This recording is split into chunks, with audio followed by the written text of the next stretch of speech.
안녕하세요. 자, 우리 경제학 이제 74강인데요. 지난 시간에 이어서 실업률 측정, 더 넓게 말씀드리면 인구의 구성 및 고용 통계 지표 조사, 고용 통계 지표 측정, 이런 파트입니다. 최근에 좀 시사적으로 중요한 부분이라 볼 수 있겠죠. 그래서 먼저 인구의 구성을 먼저 보셔야 됩니다. 우리나라 총 인구가 있다. 자, 총인구에서 크게 나눠집니다. 생산 가능 인구, 생산 가능 인구 혹은 노동 가능 인구라 하기도 합니다. 생산 가능 인구, 노동 가능 인구, 아니면 비생산 가능 인구죠.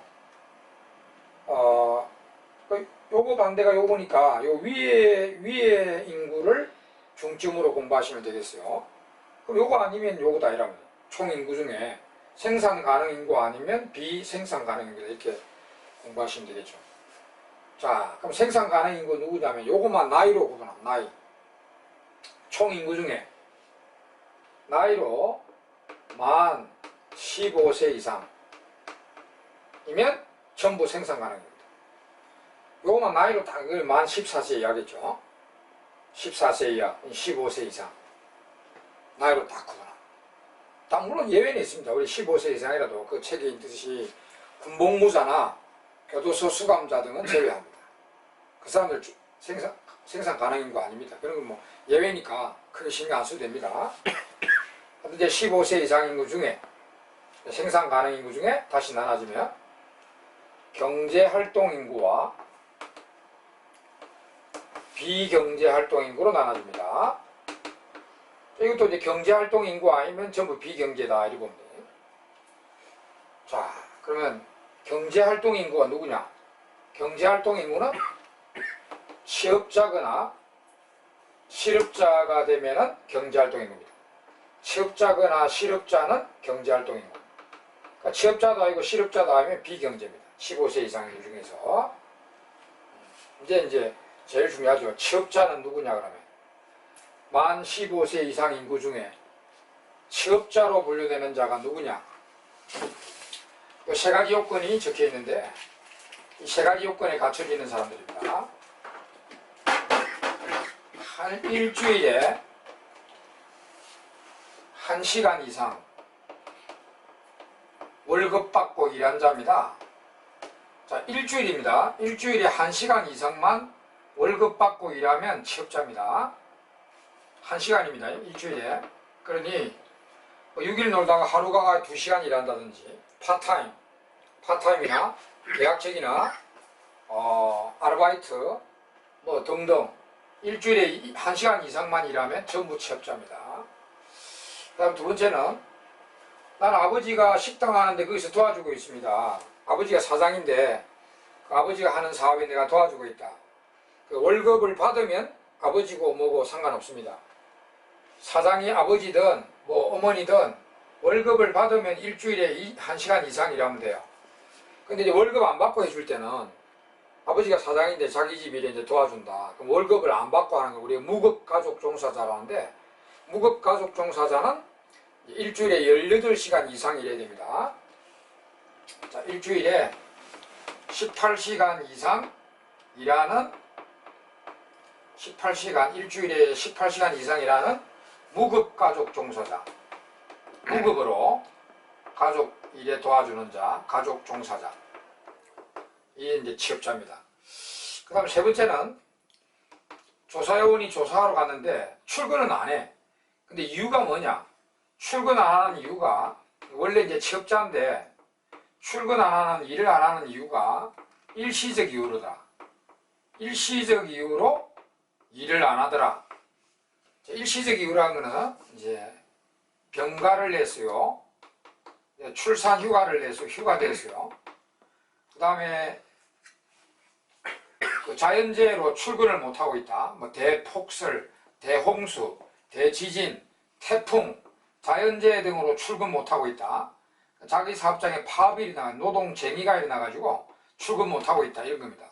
일시적 이유로 이렇게 일을 안 해도 취업자로 분류됩니다. 자, 요 세 가지가 이제 취업자가 됩니다.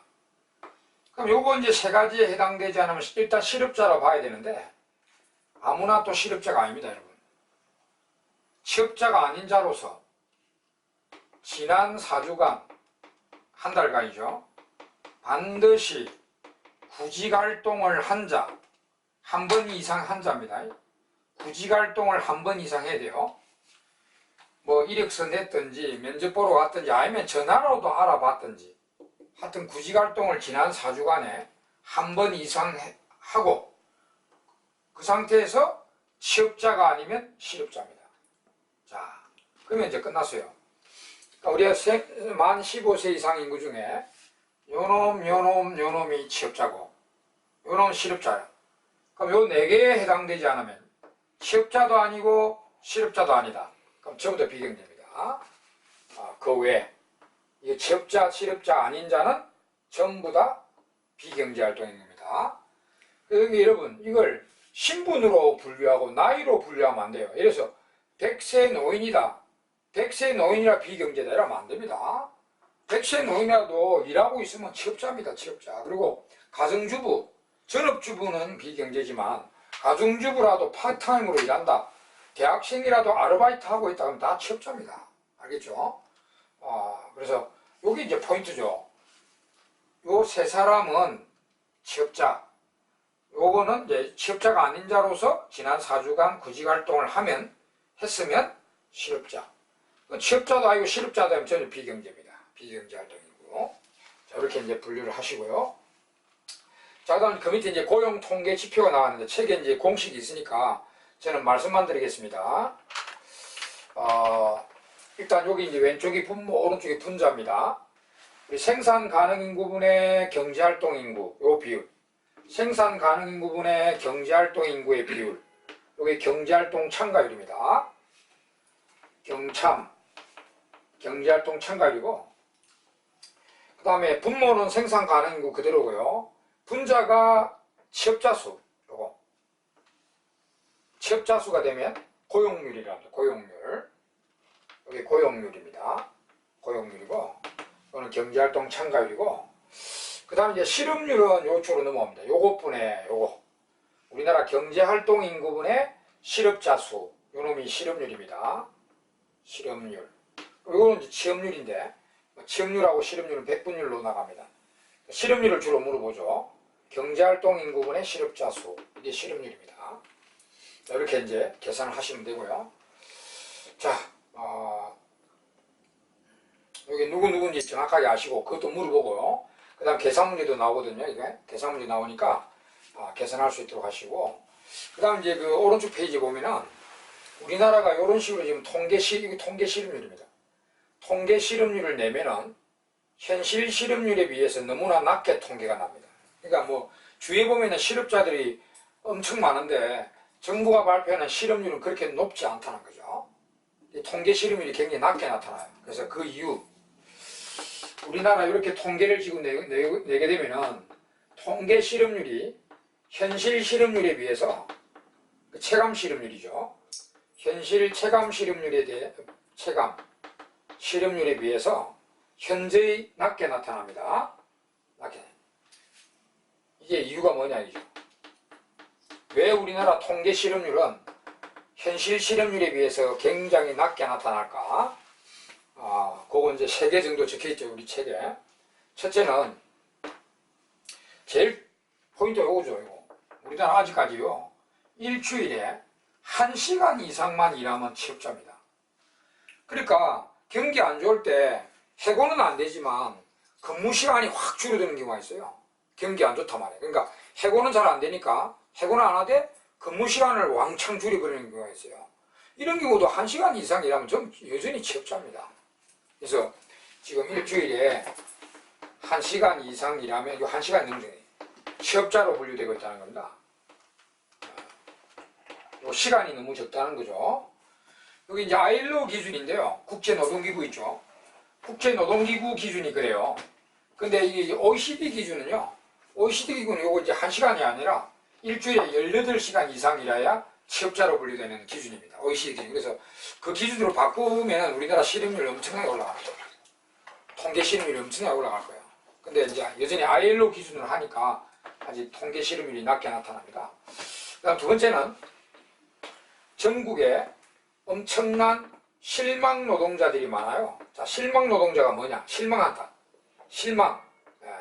그러니까 실업자로 있다가요, 너무나 오랫동안 구직활동 했는데 취업이 안 됐어요.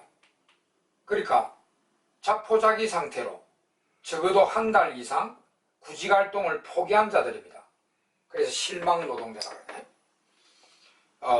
그러면 이 사람들 그 실업자로 분류돼야 되는데, 이것만 딱 요 기준, 지난 4주간의 구직활동을 한 번도 안 했다면요, 비경제활동인으로 분류해버려요.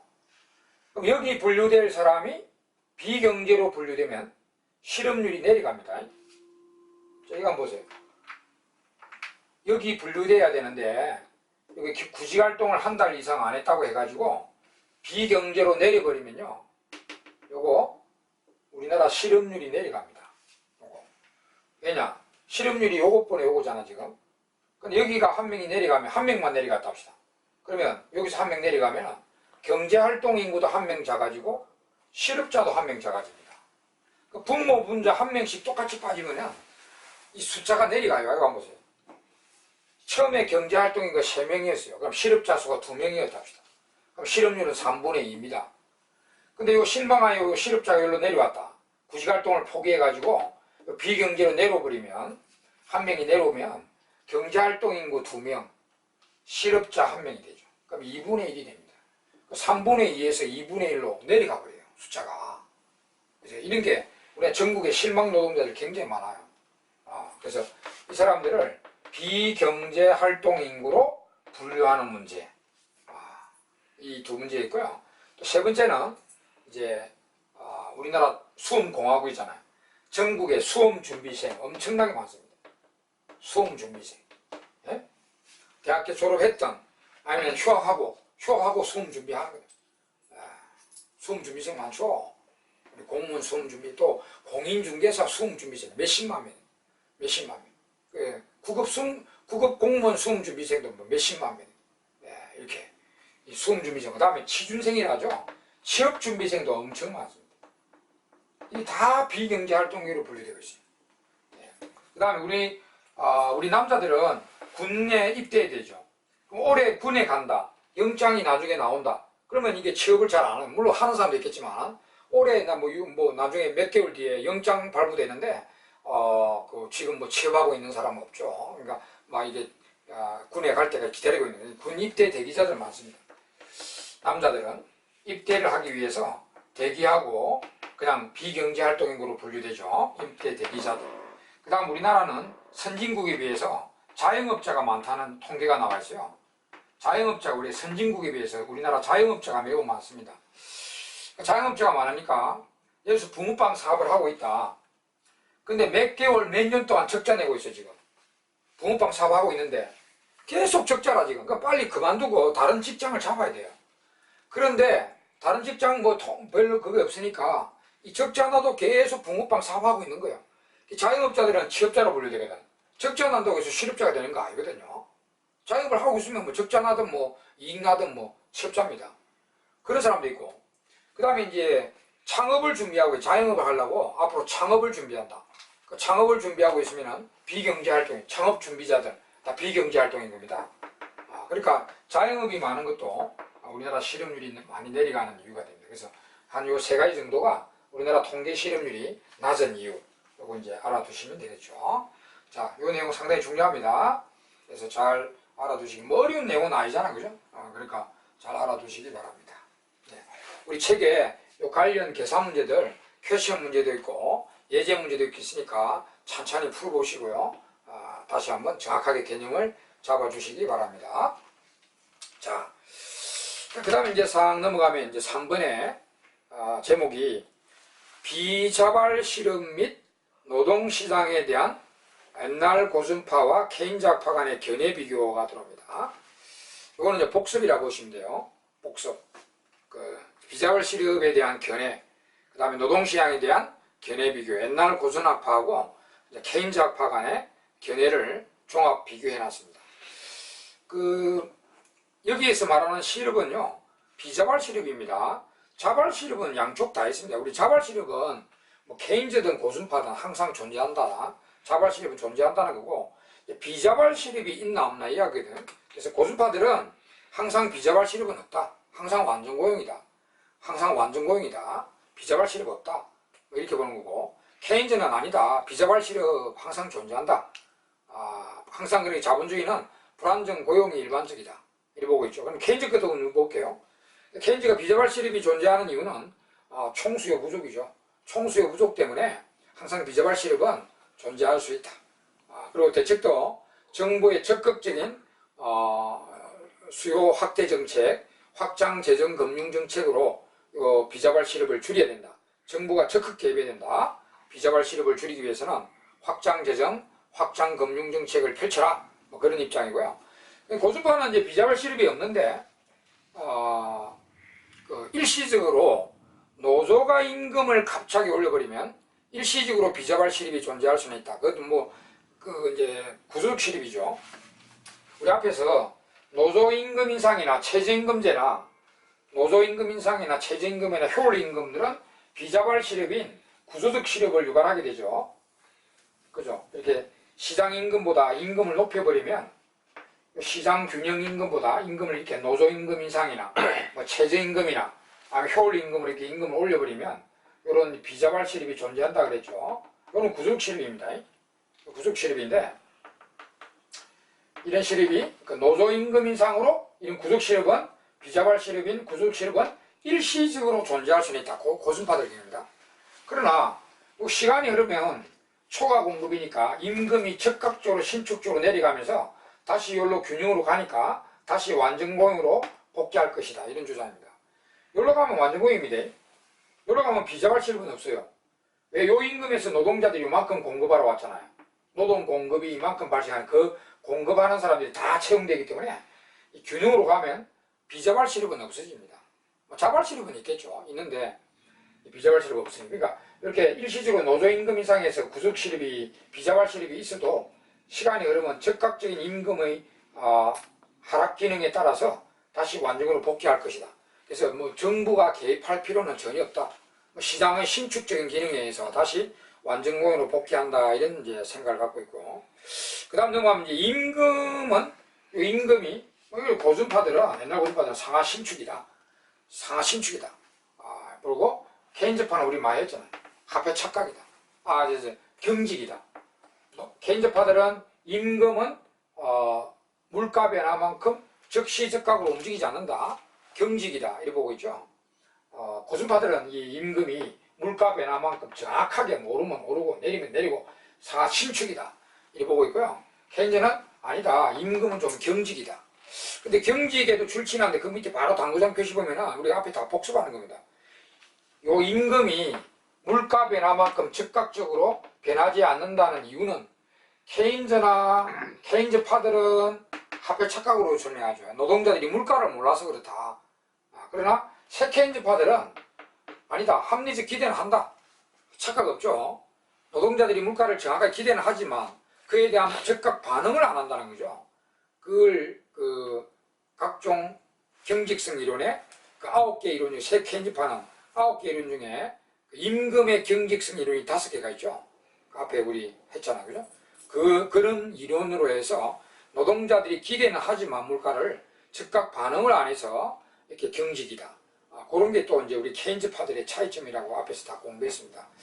자, 그리 되어 있고 다시 올라가서 이제 노동 공급은 노동자들 있죠. 노동 공급자들은 실질임금의 움직이냐 명목임금의 움직이냐. 고순파들은 노동자들이 물가를 정확하게 알고 있기 때문에 그 실질임금이 진짜 올라가야만 노동 공급이 증가하는 결과를 가져온다 이 말이죠. 근데 이제 케인즈파들은 화폐임금만 올라가도 명목임금만 올라가도 이 물가를 모르기 때문에 그 명목임금 상승이 실질임금 상승으로 오인을 해가지고 노동 공급이 증가되게 되어 있습니다. 그 차이가 있죠. 노동 공급은 실질임금에 반응하냐 화폐임금에 명목임금에 반응하냐, 이런 차이가 있습니다.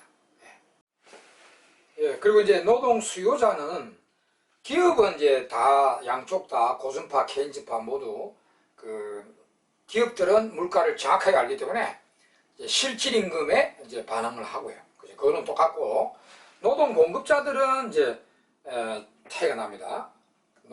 고순파는 노동자들이 물가를 정하게 아니까 물가 변화만큼 명목임금만 올라가지고는 실질임금이 변화가 없다고 알기 때문에 이 명목임금만 변해가지고는 노동 공급이 반응을 안 합니다.